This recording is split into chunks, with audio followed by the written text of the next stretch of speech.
Hello friends, I am Wasim. स्वागत है आप सभी का मेरे YouTube channel study with Wasim पर। आज हम लोग इंडियन पॉलिटी और कॉन्स्टिट्यूशन का new question and answer series करेंगे। ये सभी क्वेश्चन एंड आंसर आपके लिए बहुत ही महत्वपूर्ण होने वाला है, क्योंकि इसमें हमने उन्हीं क्वेश्चंस को ऐड किया है जो कि हर बार किसी न किसी एग्जाम में पूछा जाता है। अगर आप भी CGL, CHSL, railway, SSC, GD, MTS या फिर कोई भी स्टेट PSC की तैयारी कर रहे हो तो ये वीडियो आपके लिए ही है। तो वीडियो को एंड तक देखें, और अगर अभी तक आपने मेरे चैनल को सब्सक्राइब नहीं किया तो चैनल को सब्सक्राइब कर दीजिए और बेल आइकन को प्रेस कर दीजिए ताकि मेरी न्यू वीडियो की नोटिफिकेशंस आपको मिल जाए। तो चलिए स्टार्ट करते हैं। First question, by which amendments act the fundamental duties of citizen are included in the constitution. कौन सा संशोधन अधिनियम द्वारा नागरिकों के मौलिक कर्तव्य को संविधान में शामिल किया गया है? A 42nd constitutional amendment act, B 44th amendments, C 55th amendments, D 72nd amendment. इसका सही आंसर क्या होगा दोस्तों? ऑप्शन ए 42nd अमेंडमेंट एक्ट द्वारा नागरिकों के मौलिक कर्तव्यों को संविधान में शामिल किया गया है। ये भारतीय संविधान के भाग 4A के अनुच्छेद 51A में शामिल है। और यहाँ पर हम याद रखेंगे कि कौन सा कमेटी के रिकमेंडेशन से फंडामेंटल ड्यूटीज को भारतीय संविधान में ऐड किया गया है? स्वर्ण सिंह कमेटी के रिकमेंडेशन से। शुरू में इसमें 10 मौलिक कर्तव्य थे, लेकिन बाद में 2002 में एक और कर्तव्य को इसमें ऐड किया गया है। ये हम याद रखेंगे। Next, who exercise the actual executive power under the parliamentary form of government. सरकार के संसदीय स्वरूप के तहत वास्तविक कार्यकारी शक्ति का प्रयोग कौन करता है? ए ब्यूरोक्रेसी, बी प्रेसिडेंट, सी पार्लियामेंट, डी प्राइम मिनिस्टर। इसका करेक्ट आंसर क्या होगा दोस्तों? Option D prime minister. The union executive consist of the president, vice president, council of minister, prime minister and attorney general of India. India का nominal head कौन है? तब इसका answer होगा प्रेसिडेंट। अगर पूछ ले कि real executive head of states कौन है, तब प्राइम मिनिस्टर होगा। ये हम याद रखेंगे। Next, who remains in office as long as the president of India wishes. निम्नलिखित में से कौन भारत के राष्ट्रपति के इच्छानुसार जब तक चाहे अपने पद पर रह सकता है? A speaker of Lok Sabha, B governor, C जजेस of supreme court, D election commissioner. इसका सही आंसर क्या होगा दोस्तों? Option B governor. गवर्नर राष्ट्रपति के इच्छानुसार जब तक चाहे अपने पद पर रह सकता है। Next, who was the secretary of the constituent assembly of India. Bharat के संविधान सभा के सचिव कौन थे? A SN Mukherjee, B Rajendra Prasad, C BN Rao, D HVR Iyengar. इसका सही आंसर क्या होगा दोस्तों? ऑप्शन डी HVR आयंगर संविधान सभा के सचिव थे। और यहाँ पर हम याद रखेंगे कि अगर पूछ ले कि संविधान सभा के चीफ ड्राफ्ट्समैन कौन थे, तब इसका आंसर होगा SN मुखर्जी। और संविधान सभा के कॉन्स्टिट्यूशनल या फिर लीगल एडवाइजर कौन थे? BN राव। संविधान सभा के पहले निर्वाचित प्रेसिडेंट कौन थे? डॉक्टर राजेंद्र प्रसाद। और कॉन्स्टिट्यूएंट असेंबली का सिंबल क्या था? The elephant. ये सब हम याद रखेंगे। Next, which one of the following रीट्स is issue during the pendency of proceeding in a court. निम्नलिखित में से कौन सा रीट अदालत में कार्यवाही के लंबित रहने के दौरान जारी की जाती है? A certiorari, B prohibition, C quo warranto, D mandamus. इसका सही आंसर क्या होगा दोस्तों? Option D मैंडामास।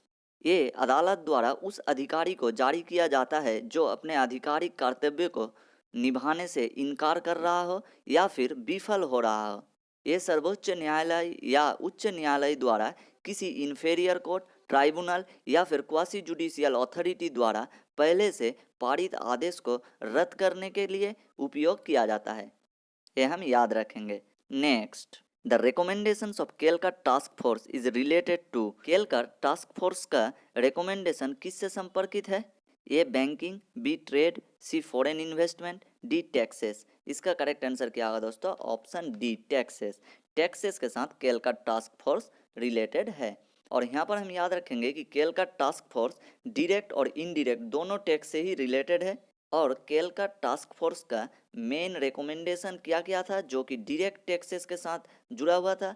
To increase income tax exemption limit, rationalisation of exemptions, abolitions of wealth tax. ये तीनों ही केलका टास्क फोर्स का मेन रिकमेंडेशन था। ये हम याद रखेंगे। Next, the provision related to the official language of India can be amended by. Bharat की राजभाषा से संबंधित प्रावधान किस प्रक्रिया द्वारा संशोधित किया जा सकता है? A simple majority, B minimum 2/3 majority, C minimum 3/4 majority, D can not be amended. इसका सही आंसर क्या होगा दोस्तों? Option A simple majority. Simple majority द्वारा राजभाषा से संबंधित प्रावधान को संशोधित किया जा सकता है, जो कि भारतीय संविधान का भाग 17 अनुच्छेद 343 से 351 में है और इसे 8वीं अनुसूची में शामिल किया गया है। और यहाँ पे अगर हमको पूछ ले कि सबसे आखिर में कौन सा भाषा को ऑफिशियल लैंग्वेज के तौर पर ऐड किया गया है, बोडो, डोगरी, मैथिली और संथाली को 92nd अमेंडमेंट एक्ट द्वारा, जो कि 2003 में हुआ था। ये हम याद रखेंगे। Next, who is the present education minister of India? Bharat के वर्तमान शिक्षा मंत्री कौन है? A Om Birla, B Rajkumar Singh, C Mansukh L Mandaviya, D Dharmendra Pradhan. इसका करेक्ट आंसर क्या होगा दोस्तों? Option D Dharmendra Pradhan. धर्मेंद्र प्रधान भारत के वर्तमान शिक्षा मंत्री हैं और उसके साथ साथ ही has also been the minister of petroleum and natural gas and minister of steel. ये हम याद रखेंगे। Next, to be recognised as national party a political party must be recognised party in at least. राष्ट्रीय दल के रूप में मान्यता प्राप्त करने के लिए एक राजनीतिक दल को कम से कम कितने राज्यों में मान्यता प्राप्त दल होना चाहिए? A 3 states, B 4 states, C 5 states, D 6 states. इसका करेक्ट आंसर क्या होगा दोस्तों? Option B 4 states. यहाँ पर हम याद रखेंगे कि अगर किसी दल को राष्ट्रीय दल बनना है तो उसे 3 में से किसी एक कंडीशन को फॉलो जरूर करना पड़ेगा। वो 3 कंडीशन क्या क्या है? किसी भी राज्य में कम से कम 4 लोकसभा सीट जीती हो। 2 नंबर है कुल लोकसभा सीटों में से कम 2% जीती हो।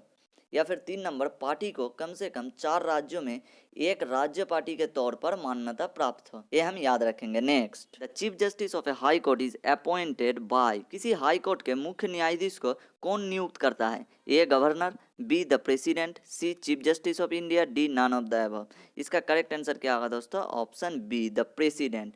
प्रेसिडेंट क्या करता है? किसी भी हाई कोर्ट के मुख्य न्यायाधीश को नियुक्त करता है।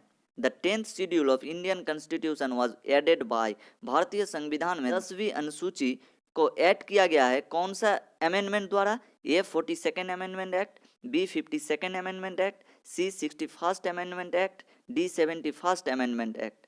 इसका सही आंसर क्या होगा दोस्तों? Option B 52nd amendment act द्वारा भारतीय संविधान में 10वीं अनुसूची को ऐड किया गया है। और यहाँ पर हम याद रखेंगे कि 52nd अमेंडमेंट कब हुआ था? 1985 में, जिसमें कि प्रोविजन रिलेटेड है किससे?